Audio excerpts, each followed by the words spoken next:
Welcome to Silberman Law Firm's Weekly Docket, episode 22, where we talk legal news and practical law. Today is June 13th, 2024. I'm Phil Silberman, owner of the firm and your host. I'm joined by Austin Black, our co-host who works in our Dallas office. How are you doing today, Austin?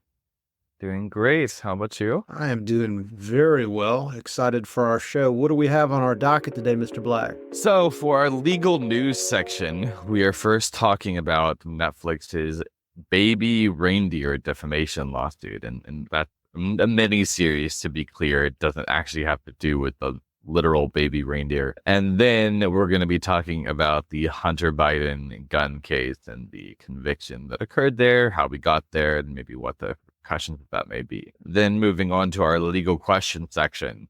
First, a topic that is very near and dear to every Texan's heart.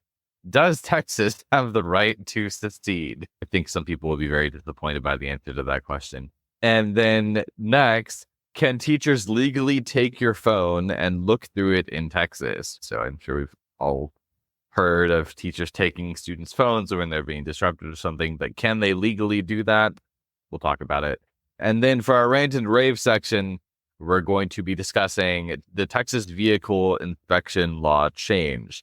And sort of Texas is finally going to be in lockstep with the majority of other states on their inspection requirements and what that looks like. And then also what the practical effect of this law is. There you go. I'm excited about the show. Got some good stuff. Baby reindeers, vehicle inspections, illegal search and seizures. Let's go ahead and kick it off with our legal news section today. And we're going to start off with Netflix's Baby Reindeer defamation lawsuit. Now, you mentioned it's a miniseries. What's the difference between a miniseries and just a regular series and when it comes to streaming? Usually what that means is 4 episodes or fewer. I see. For instance, Chernobyl, the Chernobyl miniseries that they did on HBO, or I think it's just called Max now, was also 4 episodes, and they called that a miniseries. Okay, good to know. I'm not much of a streamer or binge watcher, but apparently there's a show on Netflix, and it's created by this guy, Richard Gadd, based on his real-life experiences with a stalker. And he presents it as a true story, and I think what's happening, I've seen some trailers, it looks like he's a bartender, and some relatively plump, maybe some might even say morbidly obese woman walks into the bar and begins to flirt with him, and you can tell something's rotten in Denmark, right? So he begins some sort of conversation, and I guess she starts to stalk him in the series. I don't know if we have an actual definition of stalking, but a very loose term, I presume. Have you ever been stalked, Austin? Maybe the question I should ask you is, have you ever stalked someone? I definitely have never stalked anyone. And I don't think I've had anyone that's been close to stalking me. I've had some people who were like definitely trying to show up in the places I was showing up in, people I was not interested in a romantic way or any other way. And never got to the point where I think it would have progressed to actual stalking. But yeah, even that is uncomfortable. So I can't even imagine people who are subjected to what actual stalking is. And I just pulled it up. Apparently Texas law defines stalking as a course of conduct directed at a specific person that would cause a reasonable person to fear. And this course of conduct can include acts such as following, communicating, threatening the victim, or interfering with their property. Okay. And I've also seen a cause of action. I've got this up here too. Yeah. Texas Penal Code section 42.07. Some type of criminal harassment that involves intentional behavior meant to annoy, torment, alarm, abuse, or embarrass another person. I guess that could be stalking as well. But sure. So this takes place, I think, in England or the UK somewhere, because the stalker, who in the miniseries goes by Martha, but the real life stalker that the show is based on, her name is Fiona Harvey. And Fiona Harvey is a Scottish lawyer that begins stalking this Donnie Dunn, who's played by Richard Gadd. So the show comes out. It's a smash hit. Austin, you haven't seen it. I haven't seen it, but it's really a very popular kind of surprise hit on Netflix. And Miss Harvey alleges that the show falsely portrays her as a twice convicted stalker, which is not true, which may be Hmm. fair. But the bigger issue I have is, and she sues for all kind of money, right? She's suing for defamation Sure. and she's suing for $170 million. But the bigger issue is, how is it, Austin, do you think that people could just identify her as connect the character Martha to the real Scottish attorney Fiona Harvey? Is it that easy to do? I mean, I don't know. I would hope that if she's bringing this lawsuit, then enough people had made that connection that caused like a substantial impact in her life. Because if it hadn't, me bringing this lawsuit makes it very clear that it's gonna do what you were trying to avoid. A little weird, but Well, that's a good point, because there would have to be some evidence that that real people were connecting her to the character. So she claims that there are some verbatim sayings that they took directly from her. Sure. Now, I don't know what the population of Scotland is and how many attorneys they really have in Scotland, but I'm just thinking from a Texas standpoint, we're both in big markets. You're in Dallas, I'm in Houston. If I were a stalker and I started stalking somebody and then they made a show about it, are my sayings so unique that someone says, oh yeah, that guy Bill Barley, who clearly plays Phil Silberman, because I've heard Phil say that, and he's also an attorney in Texas. The odds to me would be statistically insignificant. I think I'd like to think she had a catchphrase or something. Okay. Here comes Martha or something like that. I don't know, that she said every time she entered into the bar where she was trying to stalk the guy. Right. I don't know, but maybe she's the only morbidly obese Scottish female lawyer maybe that says, "Hey, here comes Martha," and that's how the viewers connected it. We can only speculate. Yeah, I'm looking at a picture of her. I could see that. I could see that being the case. So is the real Fiona Harvey that fat? She's big girl. Yeah, I think she may have her own zip code. I'm not sure, but the kids say thick, that she's thick. No, she's not thick. Like it would have to be with at least 4 C's for it to be adequate. I see. So when the kids say that a young woman is thick, they mean that she's voluptuous and attractive in a good way. Curvy, exactly. And they usually only use 2 C's for that. If you're talking morbidly obese, it gets more up to the 4 C's. Okay. Yeah. Isn't there a famous singer that owns being really big and trying to make that sexy? Yeah, that's Lizzo, but she's not necessarily in the best public light right now because apparently she was abusing a lot of her backup dancers. Oh, okay. Yeah. Making them work too hard, like that kind of thing. Something like that, yeah. Okay. All right. What are our elements? Now, this isn't in Texas, but what are the elements of defamation in Texas, Austin? So the elements of defamation in Texas is you need to have one publication, okay? So that false statement that you're making about someone has to be communicated to someone other than the plaintiff, okay, the person bringing the lawsuit. 2, the statement needs to be false. And you would think that's a given, but that's actually not the case. Defamation in other countries, the statement can be completely true, and you still can be convicted of that. South Korea is a place like that. And then 3, harm. The statement must cause harm to the plaintiff's reputation. And then 4, fault. The defendant must actually be at fault. So acting with negligence or actual malice, depending on if the plaintiff is a public figure or not. So okay, so the show says true story. The show itself is a publication. It's some sort of tangible form, so that's probably libel, not slander. Yeah. The idea is that there's some falsity there because she never actually was convicted as a stalker. And obviously there's harm because she's been shamed and maybe she's got real economic harm. Maybe no one wants to hire her as a lawyer anymore. and the defendant was at fault. Richard Gadd had this defense that, yeah, it was based on her, but we took some artistic liberty. Does it change anything if there's like a disclaimer in the show, Austin, that says something like based on a true story as opposed to true story? Does that change anything? I would think so. I don't know the actual, because I'm sure that there's case law on that. I don't know the case law on it, but I would think that saying based on a true story versus this is a true story would have some more wiggle room. There was a Jerry West, who was a famous basketball player, died recently, Austin, and they did a movie about Jerry West, and the real life Jerry West was very temperamental, very moody. And in that movie, I was reading in the Wall Street Journal article today that Jerry West was quoted as saying, yeah, I saw the movie, I was temperamental and prone to mood swings, but it wasn't that bad, right? It wasn't as bad as they portrayed in the movie. Sure. So now some of those, I don't know, Jerry West may have actually consented and sold that story. There's also a movie called, I believe it's called Gifted Hands with Dr. Ben Carson. I think it's a little weird when they make a movie about you when you're still alive. But Ben Carson probably consented to that movie. Do they get everything right? I think they needed to make that movie because it was very clear he didn't have a gifted mouth. So they needed to show that he had gifted hands. Did you actually see the movie? I did not see the movie. I have debates with Ben Carson that I didn't want to watch. So Austin makes another good point.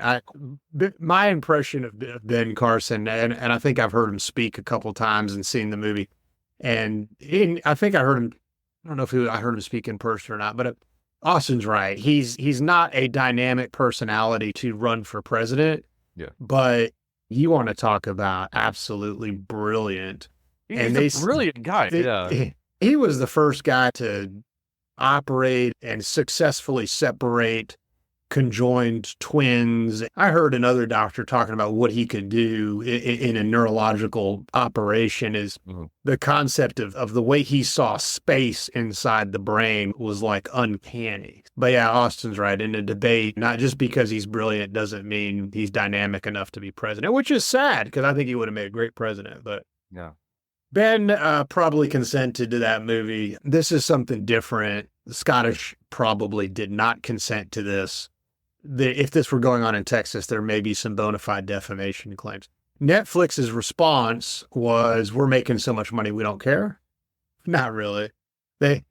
Netflix stated it intends to vigorously defend the lawsuit, supporting Gadd's right to tell his story. They emphasize the portrayal in Baby Reindeer is a dramatized account of the events and stands by the series as a piece of creative work. And I think that's why I asked you, Austin, does it make a difference if it says based on a true story? I think it does, and Netflix is tipping its hat at its defense here. Oh, does this miniseries say based on a true story, not this is a true story? I don't know the answer to that. I think our producer, Aaron, gave the notes in our outline here, says Richard Gadd says based on his real life experiences. So maybe that term based on his real life experiences is going to be material in the defense. And I'd see in the quotes here in our show notes, it says that it's presented as, this series is presented as a quote unquote true story. So if it says this is a true story, I feel like that's closer to this is like the real story and not based on. But that may be true. I think a jury is going to have to decide, and maybe it's going to be hard to find a jury. If you're doing voir dire, yes, in Texas we say voir dire, not voir dire. If this were going on in Texas, which it's not, and you were doing voir dire, it's going to be hard to pick a jury that hasn't heard of or seen the series. Probably. All right, let's move on to our next legal news story. We have Hunter Biden, the gun case. Now, this has been all over the news, and so we're not going to go in a huge amount of detail here. We've got a different angle on this, I think, talking more about whether Joe Biden's going to pardon him and that kind of thing. But here's an overview of the case if you haven't been following it. Hunter Biden charged with some felonies. In recent years, it's undisputed that Hunter Biden has been addicted to crack cocaine. He wrote a book about it called Beautiful Things, and I guess he needed to make some money because the whole Ukrainian kind of side hustle with the president wasn't enough. So he writes a book. He's got to sell some books, talks about being addicted to crack cocaine. And at some point, while addicted, I guess he wants to buy a gun. It's a Colt Cobra revolver. I understand that's a 38 caliber. So generally, I'm just thinking, Austin, you're from Dallas. I'm from Houston. It's not that unusual for crackheads to go out and try to buy guns and lie on the forums.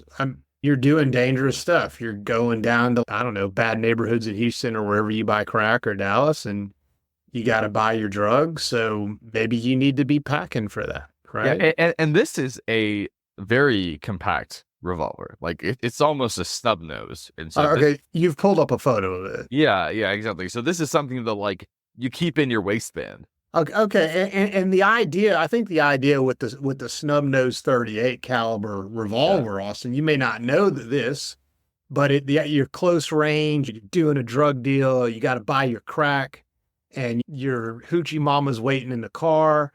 If you get in a tussle, you got to be able to get that thing out, and you don't want like a big awkward firearm. You got to be able to put it right on your dealer or whoever's trying to rob you and shoot them. As you do, yeah. Yeah, that's how you do it. You should know that being up in Dallas, Austin. Yeah, that's an important thing.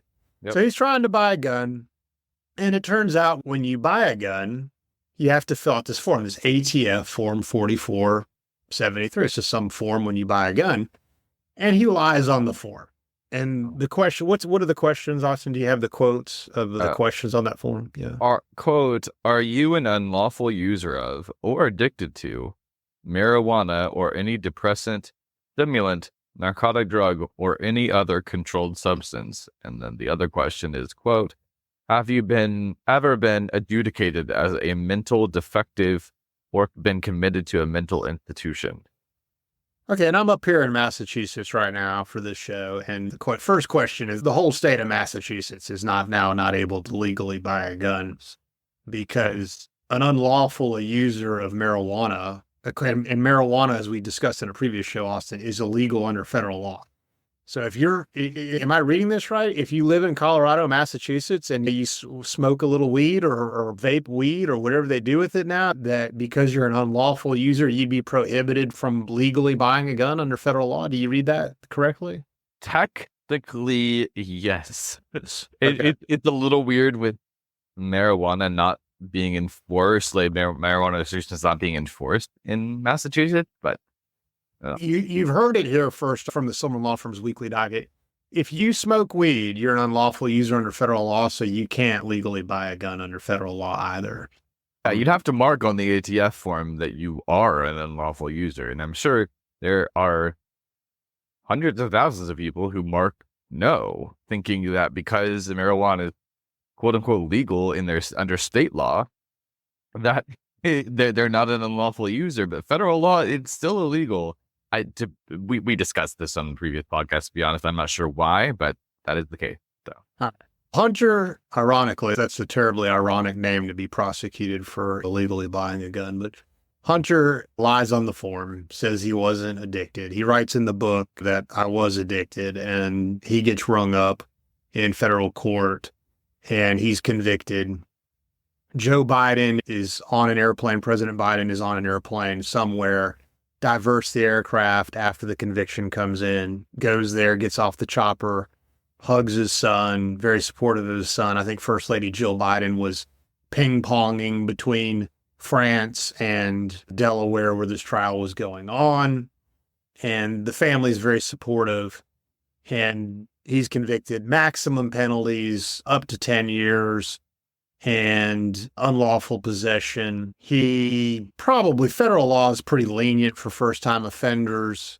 There's some kind of issues with, should he have been prosecuted for this? I heard one guy say, yeah, Hunter belongs in jail, but not for this. I heard about the case, and I was like, you know what? I'm not a Biden supporter, and I don't know much about Hunter Biden, but this seems like a pretty technical thing. Surely this isn't prosecuted that much. I can't figure out, and this is typical of our government, Austin, why is it I guess he was never convicted of any kind of drug crimes, So that database maybe doesn't talk to the ATF database, but I don't know exactly how that works. I will say that loopholes that people talk about in acquisition of guns, I think that bad communication between different databases is one of the things that people are working on, like pushing legislation to fix. And that's something that I'd be in favor of too. And I think a lot of responsible gun owners are in favor of fixing quote unquote loopholes like that to make sure that if someone is dangerous, like actually dangerous, I don't mean they just had a false accusation against them or something like that, right? Actually dangerous, that yes, they shouldn't be able to get a gun. Okay. There you go. He's convicted. He's going to be sentenced. We don't know how much time he's going to get. President is very supportive of him. There's a question of whether Joe Biden should pardon him or not. And Joe Biden does, as the president, does have the ability to pardon him, does have the ability to commute the sentence. President Biden has basically ambiguously indicated that he's going to let the law do its thing and not pardon him. But let me ask Austin, if you were the president and this is your son, do you commute the sentence or do you pardon him? I don't think so. Austin saying no. I was talking to my wife and I was like, honey, if I were president, one of our kids did that, do you think I should pardon him? And she said, it depends on whether you want to run for president. Sure. Yeah, no, I think that's actually a really pragmatic response. Yeah, and Biden obviously does. He's just running November, so. Yeah. My call on this, and as parents, you love your children. Yeah. And this kind of conviction, yeah, the kid's a screw up. He's got problems. And he's not a kid. He's 50 years old. But this isn't something that people really frequently get prosecuted for. We've got some data here. In fiscal year 2017, out of 112,000 firearm purchase denials, only 12 cases were prosecuted by federal authorities. That's 12. Yeah. Out of 112,000. They absolutely pick and choose who they want to go after for these. 100%. Yeah. Such a corrupt institution. And they said it depends if there was underlying crimes. I think there's no doubt here this was politically motivated. I think Hunter has a tax evasion trial coming up as well. I don't see this being something that the Trump campaign can really grab a hold of. Austin, here's why. The American people are really sympathetic to addiction. Almost everybody has someone in their family, someone very close to them that struggles with addiction. So the Trump campaign doesn't really want to grab a hold of this and beat them up too bad. But at the same time, Austin, it hurts the Biden campaign can't grab a hold of Trump's conviction. Yeah. Because, don't vote for him. Donald Trump's a convicted felon. Because, you hear me say, and I wasn't the person who said this originally, you have to take the plank out of your eye before you take the speck out of your neighbor. Yeah. We'll see what comes out of it. I think if Biden loses the election and there's that period of time between November and January or whatever, where he's going to, all presidents do it. I think his son's going to get a pardon here from Joe Biden. And if he doesn't, it would be hilarious if Trump pardoned him. Austin mentioned before the show started that there was some fake Truth Social where it was a fake Truth Social post from Trump where he was like, even though Hunter Biden is this crack-addled fiend, he still just has a Second Amendment right to own a gun, and I'll pardon him. Biden won't take care of them. Stupid. Oh my goodness. If I were Donald Trump. And also it was very in the theme of how Trump writes these posts, like obviously random capital letters and in all caps and some things. I thought it was real until I looked it up, but it's not real, unfortunately. Well, that's how you know an old person is texting or using some sort of electronic media, is they love all caps. Oh, yeah. All right, let's answer some legal questions. Does Texas have the right to secede? I grew up in the Houston area, but it was really Cypress, or it's like Cypher ISD. And back when I grew up in Cypress, it was a little bit country out there. Now it's like a busy suburb of Houston. And growing up, I all the time would hear Texas has the right to secede, break away from the Union. Did you ever hear that growing up or hear it recently, Austin? So, absolutely. Yeah. Yeah. I asked that. Texas is the only state that has the right to secede and form its own nation. When we entered the U.S., that was part of the requirement for us to join the United States, that we can secede if we want to. Yes, Yeah. So we heard the same stuff. Yep. And I was always a little suspicious of it, but it sounds like it's true because you were taught Texas history. And there are some politicians Texas politicians that lend credence to it. In June 2022, Texas State Republican Convention adopted a platform urging the legislature to put a referendum before the people of Texas in November 23 to determine whether or not the state of Texas should reassert its status as an independent nation. So when the Republicans in Texas do stuff like that, it lends credibility to that theory. Now, short answer, Texas does not really have the right to secede. No. And that's based on a Texas Supreme Court case, Texas v. White, 1869, established that secession is not permissible under the U.S. Constitution. Do we have a Supreme Court quote there? Yes, Texas v. White from 1869. The U.S. Supreme Court ruled that individual states don't have the right to unilaterally secede from the Union.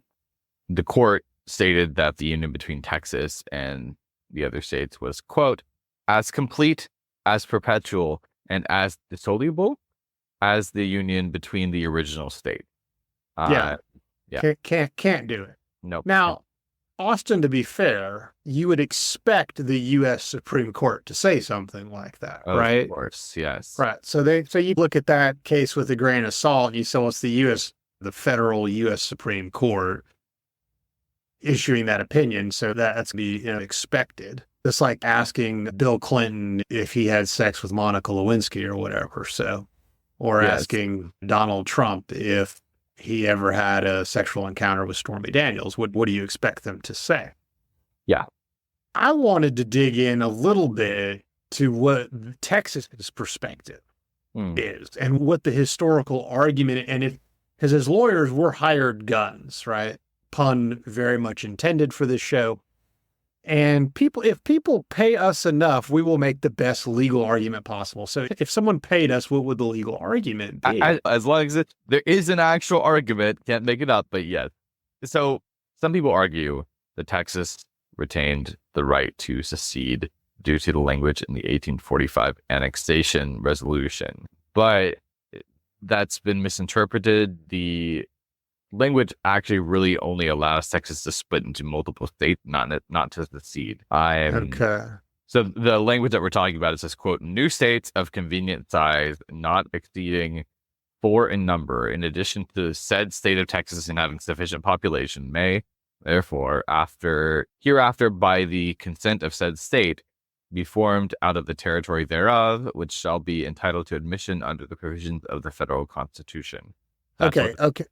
Okay, so when we agreed to annexation by the United States, the deal was not that Texas, you can secede if you don't like it. Yeah. The deal was, Texas, if you decide you want to break your state into 4 additional states, then you could. Sure.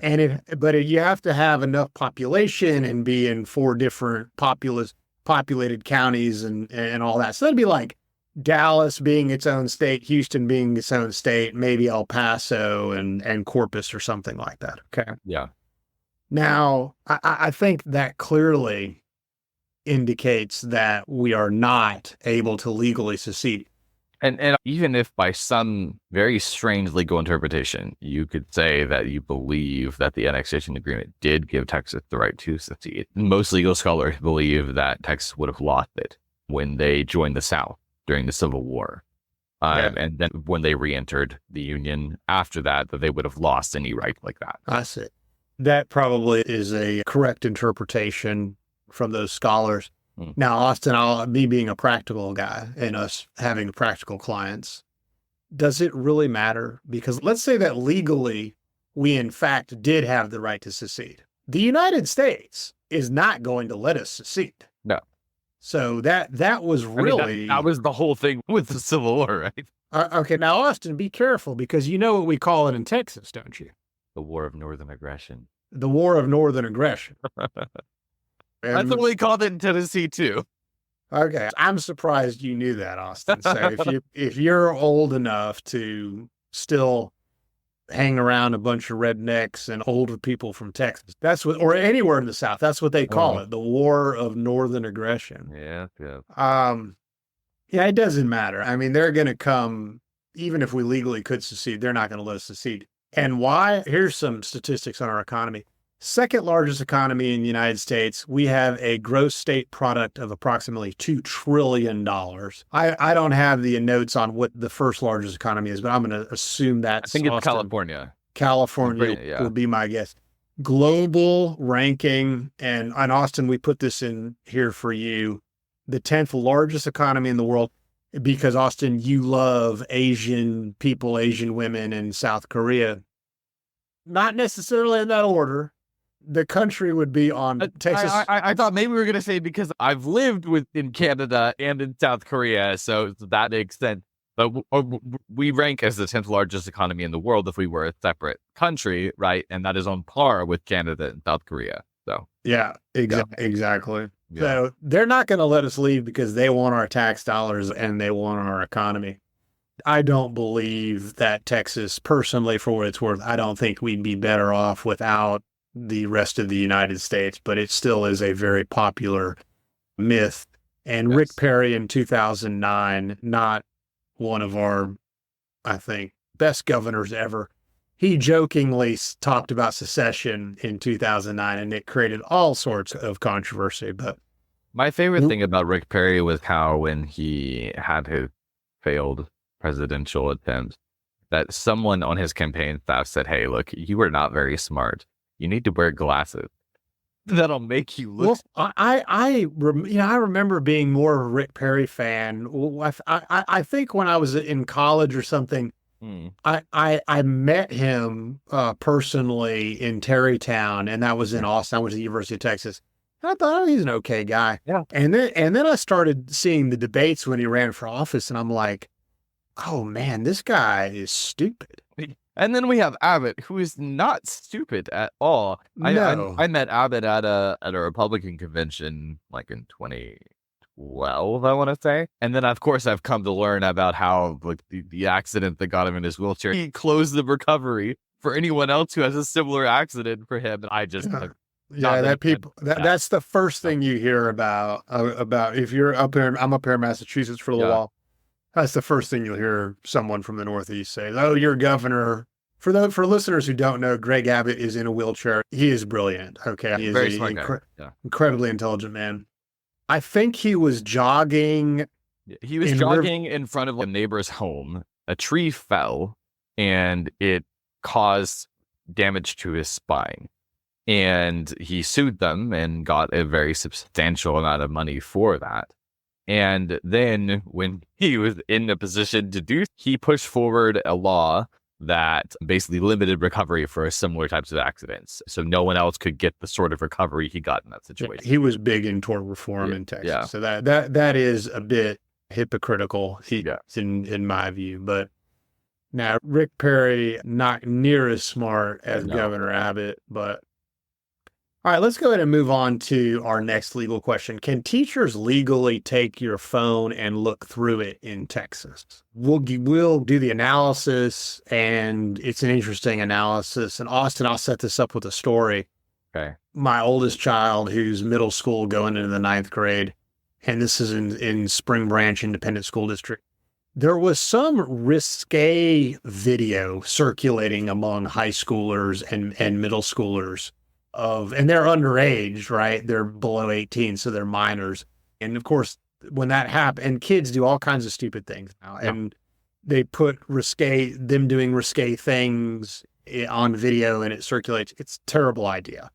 But also a bad idea to do if you're an adult, but as a minor, much worse. Really bad idea, because it turns out that other minors in possession of that are now in possession of child pornography. It's just the way it works. And so the parents are upset, kids are upset, and they send, each school district has its own little ISD police force. So they send in the police force and they're trying to get this off kids' phones. And this was probably a half-baked idea. Terrible that this is circulating, but the police go into my son's middle school and allegedly just start grabbing phones and like looking through phones. And my kid comes home, mentions it to me, and thankfully he did not have it on his phone. But I happened to mention, I was like, that's interesting. That sounds like that would violate the constitutional right of illegal search and seizure under the Fourth Amendment. It turns out that this question comes up all the time. Can the administration take students' phones? The answer is yes, they can take the phone. And that arises in Texas anyway, it arises out of school policies. Texas Association of School Boards has this policy. If the phones are being used unproductively or inappropriately, they can confiscate the phone. That doesn't mean they can start looking through it, Austin. Yeah. And in fact, they have an obligation to keep it private. But then you get into this idea, when in fact can the school police or when can teachers or administration actually start looking through the phone? And what do we have on that, Austin? They can only start looking through the phone if there is, quote, reasonable suspicion of wrongdoing. And it can't just be general curiosity or violation of the phone policy. They need to have a specific reason to believe that there's something on the phone that is a violation of school rules or the law. And what this really is talking about, this is talking about Fourth Amendment, which protects against unreasonable searches and seizures. And this means that you have to have some sort of suspicion. Yep. Okay. I'm not a criminal lawyer. I'm not a constitutional scholar. This is potentially related to probable cause. It's if a police officer pulls you over, Austin, you get pulled over in your hoopty. I know you drive. What do you drive again? Some really beat up Honda or something like that. Yeah. It's like a 2007 Honda Civic. Yeah. Okay. Yep. And so Austin gets pulled over in his Honda. The popo can't just start digging through your SIP, right? There has to be probable cause, reasonable suspicion. But there always is, because they're like, I smell marijuana. Yeah, every single time. Yeah, it's like that's how it works. The officer smells marijuana, they can go through the car. I don't know what reasonable suspicion is. It certainly can't be because you're black. It can't be race based. Yeah, it can't be because you've got a hoodie on and all this kind of stuff. They have to actually suspect that you've got some drugs. It's the same with schools. There has to be some reasonable suspicion of something's going on. We've got a case, New Jersey v. TLO 1985.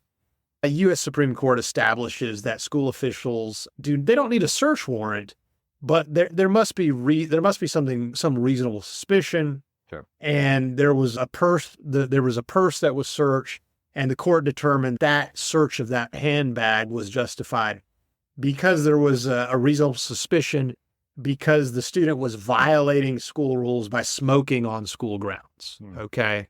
Yes. I guess the idea, okay, you were smoking, we're going to go through the person and look for cigarette. Yep. You've got another Texas case, State v. Granville, 2014. They arrested a student by the name of Anthony Granville. He was a high school student. He caused a disturbance on a school bus. His cell phone was taken.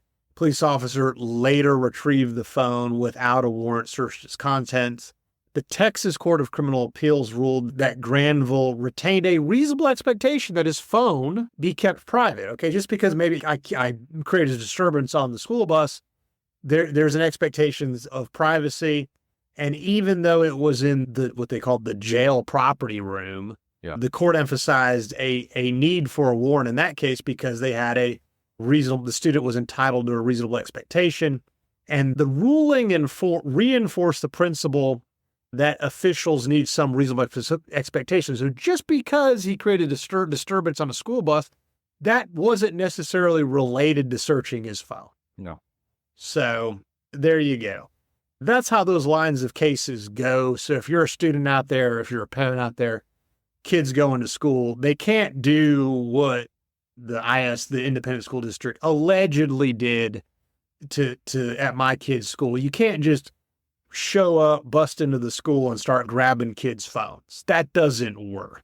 Sure. All right. And I'm sure if the general counsel at that school district had half a brain, he'd be flipping out when he heard that the independent school district police, that was their go-to. All right. So I think we've answered that one pretty thoroughly. Austin, when you have children, be aware of that many years from now, should you choose to have children with all those Asian women that you love. I just want to make everyone on this show dating someone who is Chinese. Everyone else I have ever dated has not been Asian. Okay.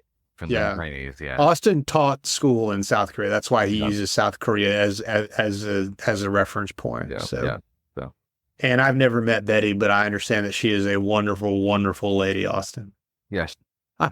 I hope she doesn't listen to the show, does she? No, she definitely doesn't. Okay, good. Yeah. Let's not ever start listening today. Yep. This would not be the one. I don't think you could pay her to. So, Betty, if you happen to listen to this show, I'm apologize. All right, let's get to my favorite part of the show, our rant and rave section of the show, Texas vehicle inspection law. In Texas, you have to inspect your vehicle every year. If you have a vehicle that's older than 2 years, you inspect it every year. You take it to a state inspection facility. They come out, they check the tread on the tires. They check to make sure your windshield wiper's working. You pay like $20, $30, $40 or something like that. New law, Austin, you'll be glad to know. And because your Honda Civic, I think, will breathe a little easier. New law eliminating the requirement for annual vehicle safety inspections. No longer need to get an inspection. Goes into effect September 1st, 2024. And that's a good thing, right? Less regulation in Texas. Yeah, that's a good thing. But here's my rant about this. Did you ever have a cable box, or are you too young to have had cable, Austin? I'm not too young to have had cable, but my family never had it growing up. I just watched PBS. Okay, so Austin was homeschooled, so you've got a little bit of weird stuff going on in that household. Okay? I was beating you up today.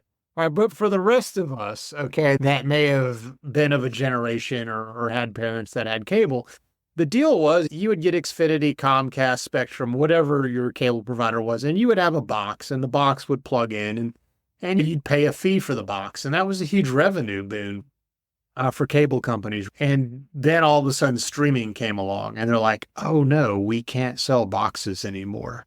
So they created this fee. If you're still going to have our cable service, we're going to charge you a fee for not having the box. And I was like, Austin, I almost like, so there are little things that almost put me like over the edge. And that was one thing that almost sent me over the edge is, wait a minute, I paid a fee for having a box, and now I no longer need a box, but I still have to pay a fee for not having the box. Okay.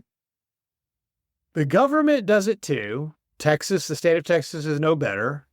And they say, you no longer need to get this car inspected, but we're going to charge you a government fee for the privileges not having it inspected. And we're going to call it like, the not get it anti-inspection fee. And it's $7 or something. Yeah. And if you live in a really populated county like Dallas County, Harris County, you're still going to have to get the thing emissions tested anyway. Yeah. And Austin, I don't know if your Civic is passing those emissions tests anymore, so you better get into the market for another car. I plan on it, but we'll keep moving this one until it dies. Yeah. $7.50 fee for not having your vehicle inspected, but good news, no longer need an inspection. That's a good thing. Public reaction, mixed feelings from the public. Austin, do you think getting vehicles inspected keeps vehicles safer on the road? Probably. I think so. I think the most obvious example of that is that they test your brakes. And if you are driving a car and you thankfully never needed to like actually slam on your brakes, right, to stop you from hitting something or stop someone from hitting you, then you wouldn't know if your brakes are going out necessarily if they haven't been maintained, you bought a used car or something like that. And if that's caught in an inspection, it can be pretty important, right? We have a lot of illegal kind of immigration. Sort of, Austin used to be an immigration attorney, but certainly in Texas, it's no secret that we have a lot of people that are crossing the border without proper authority, and they're over here driving vehicles. I don't know if they get them inspected or not, but it certainly seems to me that a little bit of checks and balances on the quality of these vehicles on the road would be better. I think the good thing, if you're looking at a positive spin on this, is you save the fee. It's less regulation. So there you go. But it's one of those things where did you really have to rub salt in the wound and charge us the inspection fee for not getting the vehicle inspected? So, Probably not. thanks a lot, guys. I appreciate you guys did good work in that legislative session. Maybe we can have another rant and rave about this sometime, but hey, at least they did something, right? Usually the Texas legislature does absolutely nothing. But that brings our show to a close. I've been your host, Phil Silberman. Austin Black has been my co-host. Like us, follow us, review us wherever you get your podcasts. And as a friendly reminder, nothing in this show is to be considered legal advice, and this has all been for entertainment purposes only. If you have a legal question and want it answered publicly on the podcast, email us at info@silblawfirm.com. That's info at silb, S-I-L-B like boy, lawfirm.com. And say you want it publicly answered in the podcast. Thanks, everybody, for listening. Have a great day. Thanks.